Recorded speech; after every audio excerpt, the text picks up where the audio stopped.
Shalom, selamat pagi Bapak Ibu Saudara-saudariku yang terkasih dalam Tuhan Yesus Kristus. Bertemu kembali dengan embun surgawi pada pagi hari ini. Mari kita berdoa. Bapa di surga, kami datang kepadamu ya Tuhan. Kami sungguh mengucap syukur pagi yang indah ini kami boleh mendasari dengan kebenaran firman Tuhan. Kami menyerahkan Tuhan waktu ini sepenuhnya ke dalam tangan kuasa Engkau. Roh Kudus memimpin dan memberkati kami. Juga kami menyerahkan untuk setiap anak Tuhan yang mendengarkan, merenungkan kebenaran firman-Mu ya Tuhan. Engkau memberkati dengan kuasa-Mu. Di dalam nama Tuhan Yesus kami berdoa dan mengucap syukur. Amin. Bapak Ibu yang dikasihi Tuhan, firman Tuhan dengan tema penyembuhan luka batin. Firman Tuhan terambil di dalam Kitab Efesus pasalnya yang keempat, ayatnya 31 sampai 32. Demikianlah bunyi firman Tuhan. Segala kepahitan, kegeraman, kecemasan, pertikaian, dan fitnah hendaklah dibuang dari antara kamu. Demikian pula segala kejahatan. Tetapi hendaklah kamu ramah seorang terhadap yang lain, penuh kasih mesra dan saling mengampuni, sebagaimana Allah di dalam Kristus telah mengampuni kamu. Saudaraku yang dikasihi Tuhan, apa beban yang paling berat di dalam hati manusia? Beban yang paling berat dalam hati manusia adalah menanggung kepahitan dan luka batin yang disebabkan oleh peristiwa masa lampau. Pada umumnya, pada masa kanak-kanak sampai dewasa, berbagai peristiwa traumatik membentuk luka-luka batin. Menurut penulis buku Les Barbeau, ada 5 luka batin masa kecil yang dibawa sebagian besar orang seumur hidupnya, yaitu rasa takut akibat ditinggalkan, diabaikan, ditolak, dihina, dikhianati, diperlakukan tidak adil. Ada contoh seseorang yang mengalami luka batin akibat masa kecilnya ketika ditinggal ayahnya untuk studi ke luar negeri. Ia tinggal bersama kakek dan neneknya.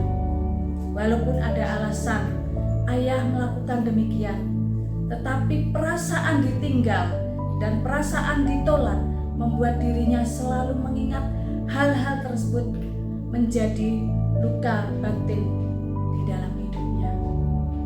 Saudaraku yang dikasihi Tuhan, bagaimana cara agar bisa sembuh atau pulih dari luka batin? Yang utama harus kita lakukan ialah melepaskan pengampunan bagi mereka yang telah membuat pahit hati kita. Di dalam ayat yang ke-32 dikatakan, tetapi hendaklah kamu ramah seorang terhadap yang lain, penuh kasih mesra dan saling mengampuni, sebagaimana Allah di dalam Kristus telah mengampuni kamu. Yaitu untuk saling mengampuni. Percayalah, ketika kita memberikan pengampunan, maka kita akan beroleh damai sejahtera dan memerdekakan hati kita dari perasaan pahit, perasaan takut dan sakit hati.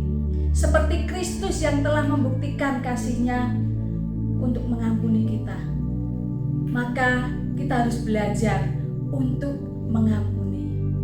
Bapak Ibu yang dikasihi Tuhan, jangan berharap Tuhan mau mengampuni kalau kita masih berkeras hati untuk tidak mengampuni orang lain. Saat kita mengampuni, sebenarnya kita sedang membuktikan kasih kita kepada Kristus, sedang membuktikan kasih yang tanpa batas untuk mengampuni dan memaafkan. Kasih yang dapat membalut luka-luka batin kita. Jangan biarkan luka-luka batin kita semakin membelenggu hati kita, tetapi nyatakanlah kasih pengampunan kepada orang yang telah menyebabkan kepahitan hati kita. Walaupun memang tidak mudah, tetapi tidak ada cara lain untuk lepas dari luka batin masa lalu. Selalu teringat di saat kita mengalami sesuatu hal yang tidak menyenangkan. Mari Bapak Ibu saudara-saudariku yang terkasih dalam Tuhan Yesus, kita minta pimpinan Roh Kudus melalui Tuhan Yesus Kristus untuk melepaskan pengampunan terhadap orang yang membuat kita pahit dan mengalami luka-luka batin di masa lalu. Mari kita berdoa. Terima kasih Bapa untuk kebenaran firman-Mu. Biarlah kami meyakini Tuhan yang akan menolong dalam penyembuhan luka-luka batin. Tuhan berkati setiap anak-anak Tuhan dapat mengikuti teladan Tuhan Yesus yang mengampuni setiap orang yang berdosa. Demikianlah kami anak-anak-Mu Tuhan juga mau mengampuni orang yang bersalah kepada kami. Jangan sampai membawa luka-luka batin ini seumur hidup, namun biar kami dapat melepaskan pengampunan dengan pimpinan kuasa Roh Kudus melalui Tuhan Yesus Kristus yang rela datang ke dunia dan mati di kayu salib untuk menebus dosa umat manusia. Kami mendapatkan pengampunan setiap dosa-dosa kami. Terima kasih Tuhan Yesus. Kami berdoa dan mengucap syukur. Haleluya. Amin. Tuhan Yesus memberkati.